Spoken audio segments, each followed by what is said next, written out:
आपके ऊपर भी होम लोन का बोझ है, आप भी हर महीने अपनी ईएमआई पे करते करते थक चुके हो, इंटरेस्ट भरते भरते थक चुके हो, तो आरबीआई की ये न्यूज आपके लिए 2025 की सबसे बेस्ट न्यूज बन सकती है। क्योंकि आरबीआई ने एक बार फिर से 2025 में अपने रेपो रेट्स के अंदर कटौती की है। अब इसके क्या क्या कॉन्सिक्वेंसेस हो सकते हैं, आपकी ईएमआई के ऊपर क्या फर्क पड़ेगा, लोन्स में क्या असर पड़ेगा, उन सभी चीजों के बारे में हम डिटेल में बात करेंगे आज की इस वीडियो में। सबसे पहले हम समझेंगे कि ये रेपो रेट होता क्या है। रेपो रेट वो रेट होता है जिस पर जो आरबीआई है वो बैंक को लोन देती है।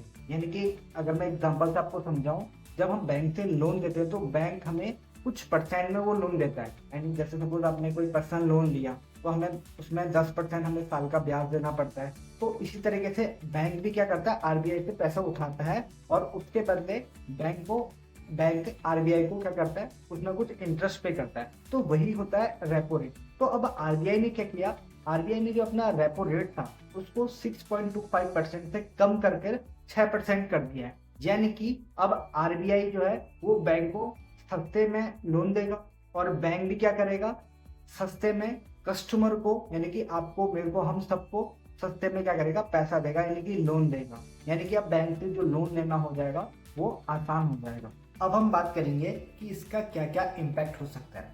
जैसे सपोज मान के चलते, एक छोटा सा एग्जांपल हम लोग लेके चलते हैं कि अगर आपका 30 लाख का कोई होम लोन चल रहा है, ठीक है, और उसकी जो भी ईएमआई जाती है उसमें आप मान के चलो आप 1000 से 1500 रुपये तक इजीली आपके कम हो सकते हैं।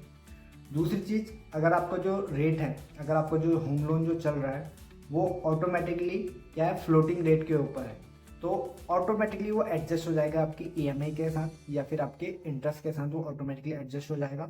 और जो भी लोग प्लान कर रहे हैं 2025 के अंदर होम लोन लेने का, तो उनके लिए एक बहुत अच्छी अपॉर्चुनिटी है, आपको जो रेट है वो ऑटोमेटिकली कम मिलेगा बैंक की तरफ से ही। रेपो रेट कट होने की वजह से इसमें मार्केट रिएक्शन भी हमें यहाँ से देखने को मिल सकते हैं। जो रियल इस्टेट मार्केट है वो एकदम से बूम होने के चांसेस काफ़ी ज़्यादा हैं। बिल्डर्स जो हैं वो बायर्स को काफ़ी अट्रैक्टिव प्राइस में, ठीक है, ऑफ़र देने की कोशिश कर सकते हैं। बैंक भी नए नए ऑफ़र लाने की कोशिश करेगा।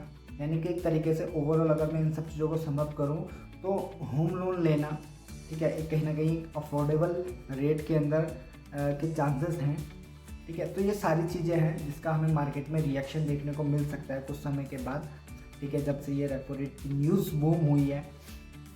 तो ये सारी चीज़ें हैं।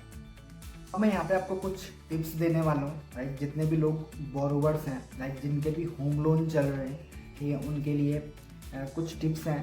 सपोज़ अगर आपका ऑलरेडी एक लोन पहले से चल रहा है तो आप जाइए बैंकों के पास, जहाँ से भी आपका लोन चल रहा है वहाँ से पूछिए उनसे क्या आपको उनके जो रेपो रेट कम होने की वजह के जो बेनिफिट्स हैं वो मिल रहे हैं या नहीं मिल रहे हैं। अगर मिल रहे हैं तो वेल एंड गुड, और अगर नहीं मिल रहे हैं तो आपके पास एक ऑप्शन है, ठीक है, बैलेंस ट्रांसफ़र करने का। आप जिस भी बैंक से आपको कम रेट में होम लोन मिल रहा हो तो वहाँ से आप बैलेंस ट्रांसफ़र करवा सकते हैं और रेपो रेट कम का बेनिफिट्स यहाँ से आप ले सकते हैं, ठीक है। ये रेपो रेट कट होना सिर्फ एक डाटा पॉइंट ही नहीं है, आपके पास एक बेहतरीन गोल्डन अपॉर्चुनिटी है कि आप कम से कम इंटरेस्ट पे करें और अपने फाइनेंशियल को स्ट्रॉन्ग करें, राइट। सो गाइस, अगर आपको ये वीडियो पसंद आई तो वीडियो को लाइक ज़रूर करें, अपने लव्ड वन को शेयर करें और इसी तरह की फाइनेंशियल जो वीडियोस होती हैं उनको इजी वे में समझने के लिए मुझे फॉलो करना ना भूलें। मिलते हैं नेक्स्ट वीडियो में, बाय बाय।